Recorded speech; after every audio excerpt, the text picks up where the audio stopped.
রোডে কুচকাওয়াজ চলাকালীন অসুস্থ হয়ে পড়ে ৩৯ জন ছাত্রী। দ্রুত তাদের ভর্তি করা হয় এসএসকেএম হাসপাতালে। পরবর্তীতে তাদের খোঁজ খবর নিতে হাসপাতালে পৌঁছন মুখ্যমন্ত্রী মমতা বন্দ্যোপাধ্যায়। কর্তব্যরত চিকিৎসকদের সঙ্গে কথা বলে বর্তমান পরিস্থিতি সম্পর্কে জানতে চান তিনি। হাসপাতাল সূত্রে খবর, বর্তমানে প্রত্যেকেই বিপদমুক্ত ও সুস্থ। হাসপাতাল থেকে বেরিয়ে এসে সংবাদ মাধ্যমের মুখোমুখি হন মুখ্যমন্ত্রী। সকালে খাবার দেওয়া হয়েছিল, কিন্তু প্রোগ্রামের চাপে কেউ খায়নি, দাবি মুখ্যমন্ত্রীর। প্রথমে ওরা এসেছিল 37-38 জন নাকি 39 জন, তার মধ্যে একজন একটু টেনশন বেশি করছিল। আমি ওর কাছে প্রায় 10 মিনিট মাথায় হাত বুলিয়ে দিয়েছি, চুলকুল তুলে দিয়েছি। এখন স্টেবল হয়ে গেছে, সবাই ভালো আছে। করেছে কি, ওরা ব্রেকফাস্টটা দেয়, অনেকেরা খায় না। আজকালকার বাচ্চাদের প্রবলেম হয়ে গেছে, ডায়েটিং করে এমন একটা হয়ে গেছে না যে খাবারটা ঠিক মতো খায় না। বলে আরে বন্ধুদের একটা সলিডারিটিও আছে। একটা বন্ধুকে দেখছি অসুস্থ হয়ে গেছে, আর একটা বন্ধু অসুস্থ হয়ে গেছে, সুতরাং আমি সবার সাথে ইন্ডিভিজুয়াল দেখা করি। মুখ্যমন্ত্রীর কথায় মানসিক চাপেও অনেকে অসুস্থ হয়ে পড়ে। পাশাপাশি বন্ধুদের অসুস্থতা দেখে অসুস্থ হয়ে পড়ে আরও অনেকে।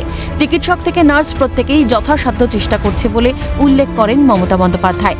ডাক্তারসরা এবং নার্সরা, সিস্টার্সরা এখানে সবাই তাদের সাধ্যমতো চেষ্টা করেছে এবং ওদের চিন্তা করার কোনো কারণ নেই। আইএনসি ডিপার্টমেন্ট, পুলিশ ডিপার্টমেন্ট এবং এসএসকেএম কোঅর্ডিনেশন করে সবাইকে বাড়ি পৌঁছে দেওয়ার ব্যবস্থা হবে। শুক্রবার সকালে রেড রোডে স্বাধীনতা দিবস উদযাপনের পরেই বদলে যায় পরিস্থিতি। রেড রোডে কুচকাওয়াজে অংশ নেওয়া পড়ুয়ারা একে একে অসুস্থ হয়ে পড়ে। অসুস্থ পড়ুয়াদের মধ্যে রয়েছে সাখাওয়াত মেমোরিয়াল গার্লস হাই স্কুলের 3 জন, ভবানীপুর গার্লসের 5 জন, রামকৃষ্ণ মিশন মালদার 8 জন, ভগবতী দেবী বালিকা বিদ্যালয়ের সল্টলেকের 2 জন, বোলপুর গার্লস হাই স্কুল 3 জন এবং বহরমপুর মহারানী কাশেশ্বরী উচ্চ বালিকা বিদ্যালয়ের 15 জনের বেশি ছাত্রী।